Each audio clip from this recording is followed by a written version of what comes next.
কিন্তু ভুট্টা ভুট্টা ক্ষেতের জমি। আমি এই মুহূর্তে অবস্থান করছি পাতাগান ইউনিয়ন তাইরপুর মুদেরগাঁও গ্রামে। এই মুদেরগাঁওয়ের প্রায় বিস্তীর্ণ এলাকা জুড়ে কিন্তু ভুট্টা চাষ করে সফল হয়েছেন এই এলাকার ভুট্টা চাষি যারা আছেন ওনারা। আপনারা দেখছেন প্রচুর ফলন কিন্তু এখানে আছে। আমি আপনাদের একটু ক্লোজলি একটু দেখানোর চেষ্টা করি।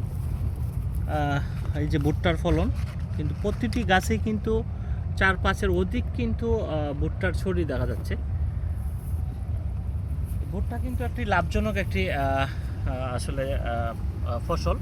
যারা ভুট্টা চাষ করতে চান তারা ডিসেম্বর নাগাদ আপনারা ভুট্টা জমিতে রোপণ করবেন এবং মার্চ-এপ্রিল নাগাদ আপনারা কিন্তু ভুট্টার ফলন গড়ে তুলতে পারবেন।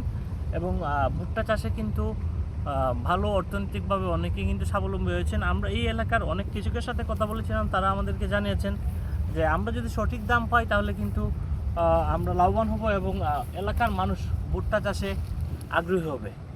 তো আপনারা যারা ভুট্টা চাষ করতে চান জেলা কৃষি অফিসার এবং উপজেলা কৃষি অফিসারের সাথে কথা বলে কীভাবে ভুট্টা চাষ করে লাভবান হতে পারেন সেই বিষয়ে আপনারা বিস্তারিত তথ্য পাবেন এবং প্রয়োজনে আমাদের সাথে যোগাযোগ করুন। আমরাও আপনাদেরকে ভুট্টা চাষে কী কী করণীয় সেই বিষয়ে দিক নির্দেশনা আশা করি প্রদান করতে পারবো।